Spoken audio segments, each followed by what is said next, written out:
मैं आपका धन्यवाद करना चाहता हूं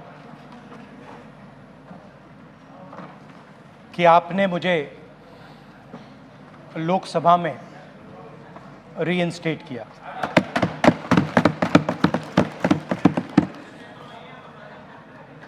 और पिछली बार जब मैं बोला तो शायद मैंने आपको थोड़ा कष्ट भी पहुंचाया, क्योंकि मैंने इतनी ज़ोरों से अदानी जी पे फोकस किया कि जो आपके सीनियर नेता हैं शायद उनको थोड़ा कष्ट हुआ। तो वो जो उनको कष्ट हुआ,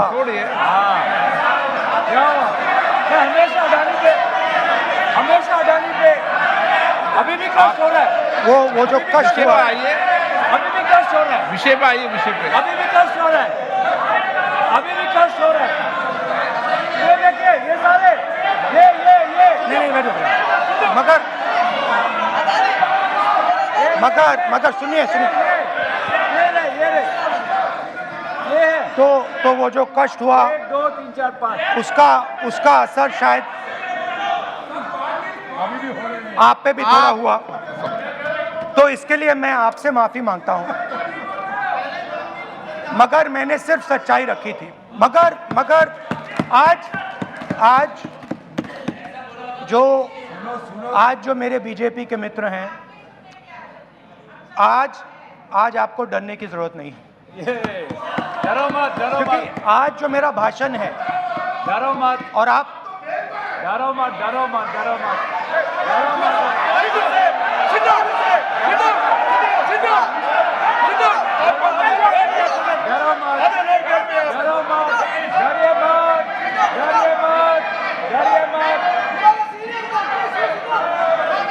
स्पीकर सर, अरे बैठो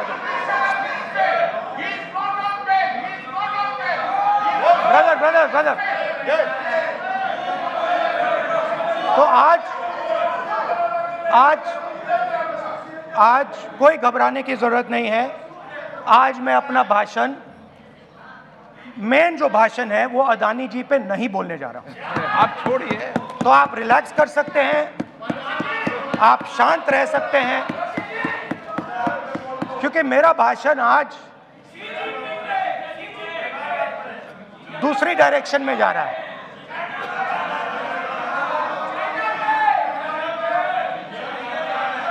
रूमी ने कहा था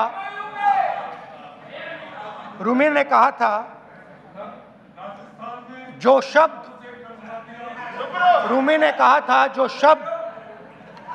दिल से आते हैं वो शब्द दिल में जाते हैं।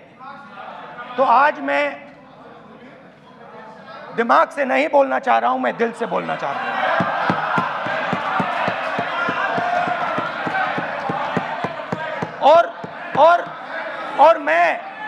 और मैं आज आप लोगों पर इतना आक्रमण नहीं करूंगा। मतलब एक दो गोले जरूर मारूंगा, मगर इतना नहीं मारूंगा। तो आप रिलैक्स कर सकते हैं। डरिए मत।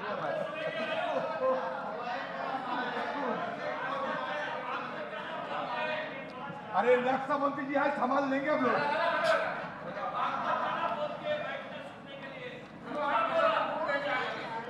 पिछले साल 130 दिन के लिए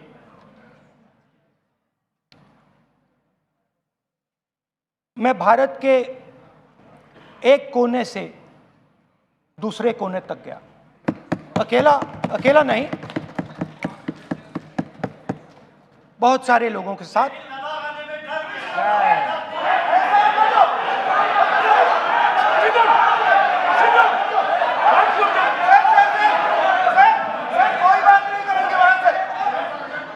सर, ये हमारा टाइम खत्म करने का साजिश है इनका। प्रधानमंत्री बोलेंगे ऐसे ही होंगे सर।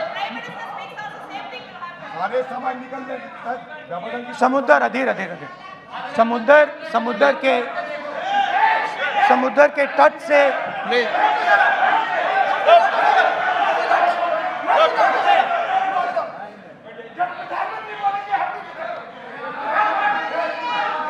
माननीय सदस्य प्लीज प्लीज ऐसे धमकाने का वाक्य मत बोलो यहाँ पे। यहाँ पे बोलिए, मैं आप उधर भी हाँ बोलिए। प्लीज। मैं समुंदर के तट से कश्मीर की बर्फीली पहाड़ी तक चला। नहीं, लद्दाख को मैंने नहीं छोड़ा। यात्रा अभी खत्म नहीं हुई है, यात्रा जारी है और जरूर लद्दाख आएंगे, घबराइए मत। बहुत सारे लोगों ने मुझसे पूछा यात्रा के दौरान, यात्रा के बाद कि राहुल तुम क्यों चल रहे हो, क्या तुम्हारा लक्ष्य क्या है, कन्याकुमारी से कश्मीर तक क्यों जा रहे हो। और जब वो मुझसे पूछते थे, शुरुआत में मेरे मुंह से जवाब नहीं निकलता।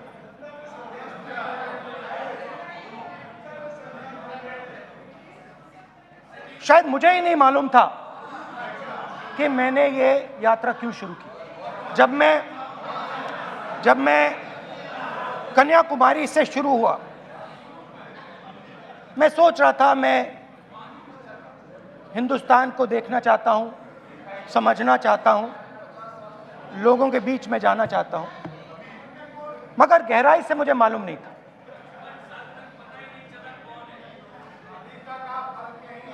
थोड़ी देर में मुझे बात समझ आने लगी।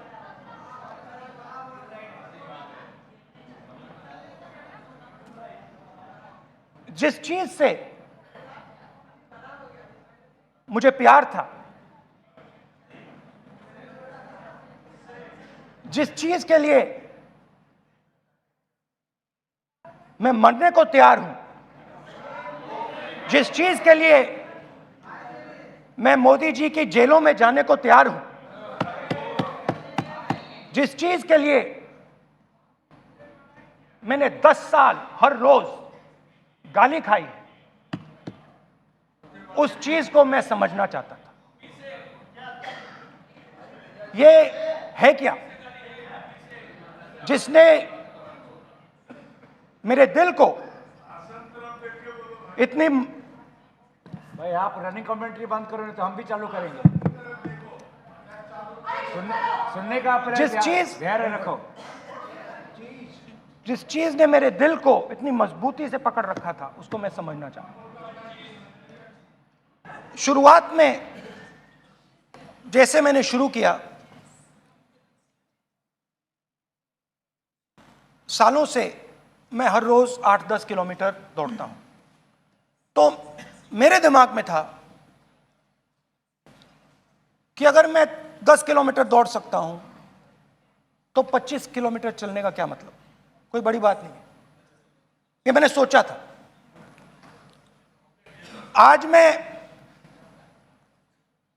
उस भावना को देखूं तो वो अहंकार था कि मैं ये कर सकता हूं, ये कुछ नहीं है। तो मेरे दिल में उस समय अहंकार था।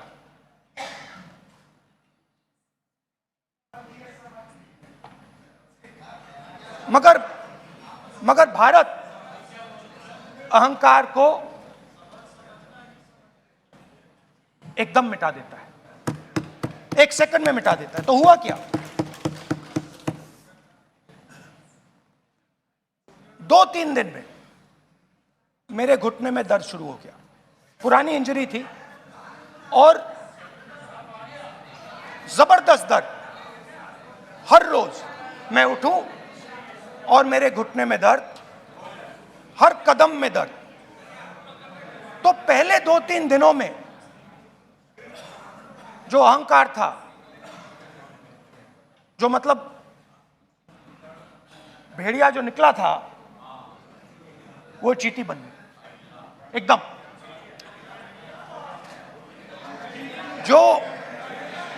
जो हिंदुस्तान को अहंकार से देखने निकला था, वो पूरा का पूरा अहंकार गायब हो गया। और रोज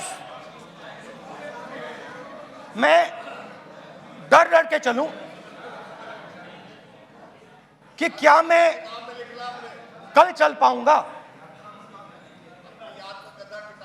ये मेरे दिल में डर था। और जब भी ये डर बढ़ता था, कहीं ना कहीं से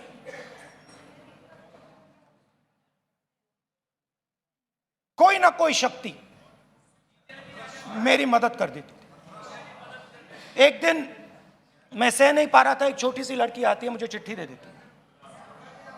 मैंने चिट्ठी खोली, 8 साल की थी, उसमें लिखा था, Rahul, I am walking with you, don't worry. उसने मेरे पैर में चोट देखी और उसने अपनी शक्ति मुझे दे दी। सिर्फ उसने नहीं, लाखों लोग ने। और शुरुआत में जब मैं चल रहा था, कोई किसान आता था, मैं एकदम पहले उसको अपनी बात बताता था कि आपको ये करना चाहिए, आपको इस प्रकार से काम करना चाहिए। मगर इतने लोग आए, हजारों लोग आए, कि थोड़ी देर में मैं बोल नहीं पाया। जो मेरे दिल में बोलने का डिजायर था, वो बंद हो गया। बोल ही नहीं पाया, क्योंकि इतने लोगों से बोलना था। और एक सन्नाटा सा छा गया, भीड़ की आवाज थी, भारत जोड़ो, भारत जोड़ो, भारत जोड़ो। और जो मेरे से बात करता था, उसकी आवाज में सुनता गया।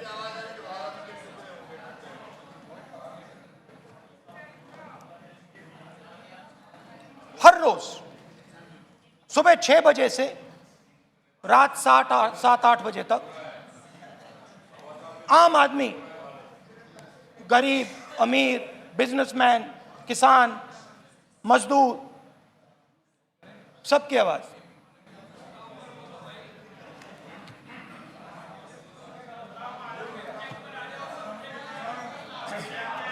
आ रहा हूं। आप कल से रुके, अब थोड़ा और रुक लो, 5-10 मिनट रुक जाओ। तो ये चलता गया, मैं बात सुनता गया। और फिर मेरे पास एक किसान आया, और किसान ने हाथ में रुई पकड़ी हुई थी, और उसने मुझे कहा, अध्यक्ष महोदय,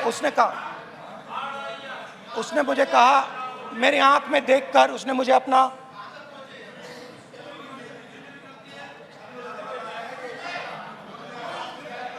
वो रुई का बंडल दिया, और उसने कहा, राहुल जी,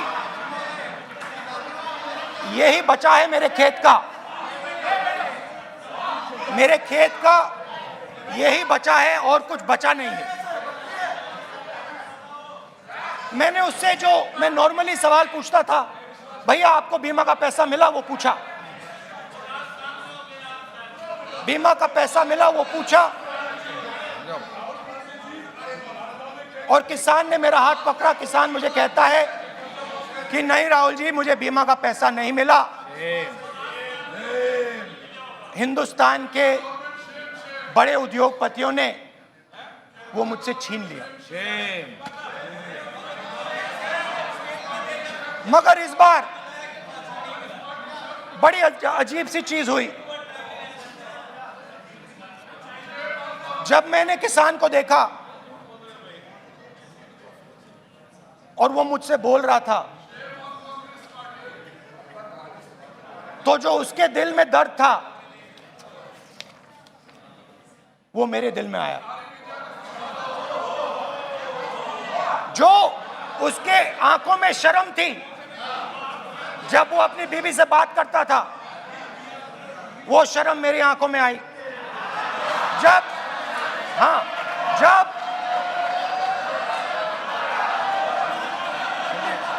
जब उसकी जो भूख थी वो मुझे समझ आई। और उसके बाद यात्रा बिल्कुल बदल गई। मुझे भीड़ की आवाज नहीं सुनाई देती थी, मुझे सिर्फ उस व्यक्ति की आवाज सुनाई देती थी जो मेरे साथ बात कर रहा था। उसका दर्द, उसकी चोट,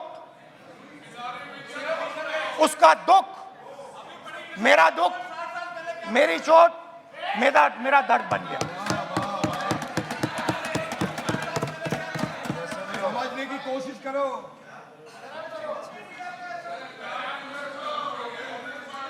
भाई और बहनों, लोग कहते हैं कि ये देश है, कोई कहता है ये अलग अलग भाषाएं हैं, कोई कहता है ये जमीन है, मिट्टी है, कोई कहता है ये धर्म है, ये सोना है, ये चांदी है। मगर भाई और बहनों, सच्चाई है कि ये देश एक आवाज है। ये देश सिर्फ एक आवाज है।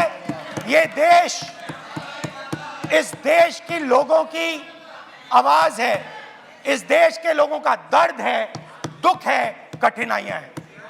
और अगर हमें इस आवाज को सुनना है तो हमारे दिल में जो अहंकार है, हमारे जो डिजायर्स हैं, हमारे जो सपने हैं, उनको हमें परे करना पड़ेगा। जब हम अपने सपनों को परे करते हैं तब हमें हिंदुस्तान की आवाज सुनाई देती है, तब तक हिंदुस्तान की आवाज हमें नहीं सुनाई देती। अब आप कहोगे ये बात मैंने नॉन कॉन्फिडेंस मोशन में क्यों रखी? इसका क्या मतलब है कि भारत एक आवाज है, भारत लोगों का दुख है, भारत लोगों का कष्ट है, मुश्किलें हैं।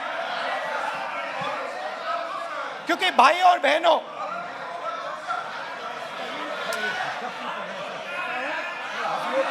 अध्यक्ष महोदय, अब पूरा सूद समय जवाब तुमको मिलेगा, फिर पूरा सूद समय जवाब देंगे सर। फिर आप हमें मत रोकेगा सर। अध्यक्ष महोदय, फिर आप हमें मत रोकेगा सर। आप हमें मत रोकेगा, फिर आप हमें मत रोकेगा। आप हमें मत रोकेगा, फिर आप हमको मत रोकेगा। फिर हम सब देख रहे हैं, सब सुन रहे हैं, आप हमको फिर मत रोकेगा। तो स्पीकर सर, भारत एक आवाज है। भारत इस देश के सब लोगों की आवाज है। और अगर हम उस आवाज को सुनना चाहते हैं, हमें अहंकार को, नफरत को मिटाना पड़ेगा। स्पीकर सर, कुछ ही दिन पहले मैं मणिपुर गया। हमारे प्रधानमंत्री नहीं गए, आज तक नहीं गए, क्योंकि उनके लिए मणिपुर हिंदुस्तान नहीं है।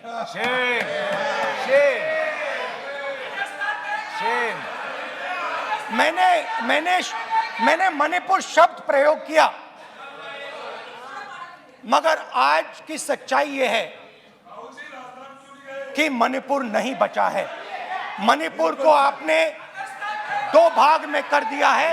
मणिपुर को आपने बांट दिया है, तोड़ दिया है। मैं मणिपुर में रिलीफ कैंप्स में गया।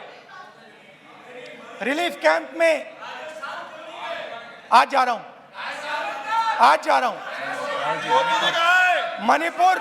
मणिपुर में रिलीफ कैंप में मैंने महिलाओं से बात की। ठीक है सर, अब आप हमको मत रोकिएगा। It's not fair. आप हमको No, मत रोकिएगा। no, you don't let him solve this. Sir, no, no, no, पूरा टाइम no, देखिए सर, sit down. पूरा टाइम देखिए। Yeah. Why you always excluding? कल देखेंगे, कल देखेंगे, कल देखेंगे। प्रधानमंत्री बात नहीं करेंगे सर, प्रधानमंत्री की बात नहीं करेंगे सर ऐसे तो।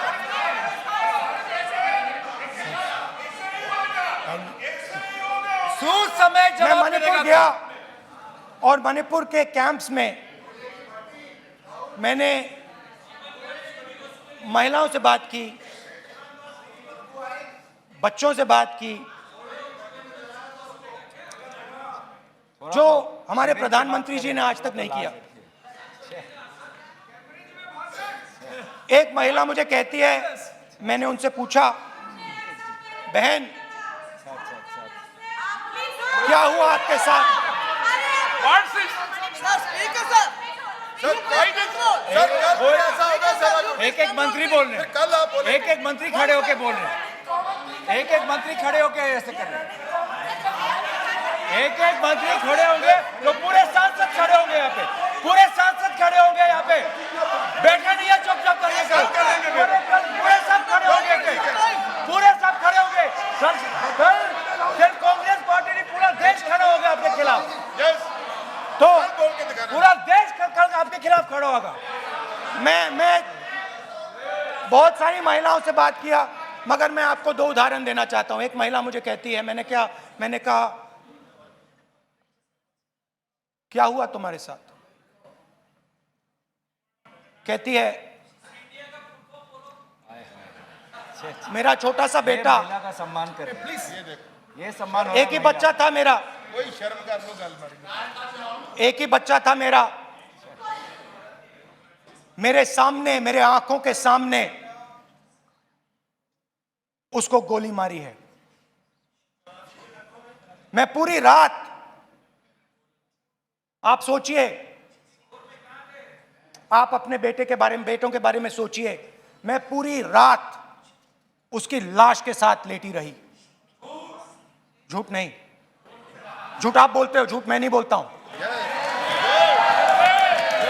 मैं पूरी रात उसकी लाश के साथ लेटी रही और फिर मुझे डर लगा, मैंने अपना घर छोड़ दिया, जो भी मेरे पास था वो मैंने छोड़ दिया। मैंने उनसे पूछा कुछ तो लाई होगी? कहती है नहीं, सिर्फ मेरे जो कपड़े हैं ये मेरे पास हैं। और फिर इधर उधर ढूंढती है और एक फोटो निकालती है और मुझे कहती है यही मेरे पास अब बची है।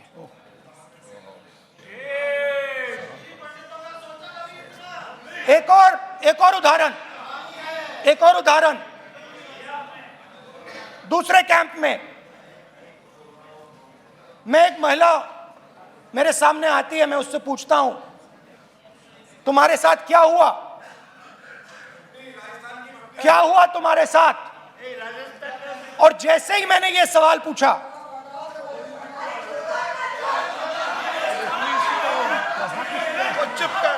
जैसे ही मैंने ये सवाल पूछा, आप महिला का दर्द नहीं सुन सकते, महिला का दर्द नहीं सुन सकते, महिला का दर्द सुनने का आपका धैर्य नहीं है, महिला का दर्द नहीं सुन सकते, महिला का दर्द नहीं सुन सकते। जैसे ही मैंने उससे ये सवाल पूछा, बैठो, सर प्लीज सर,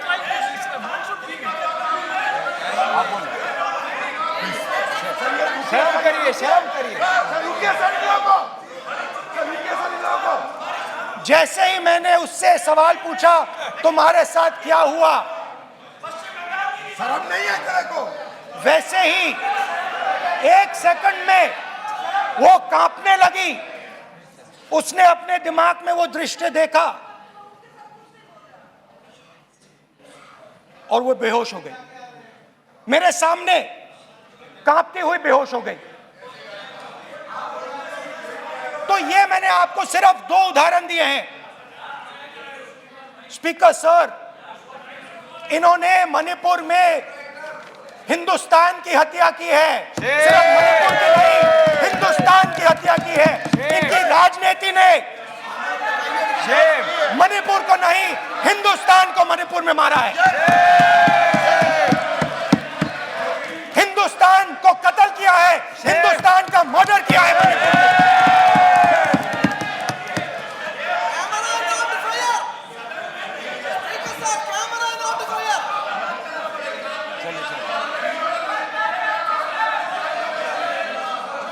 अरे दो भाग के हैं, शराब करिए जी।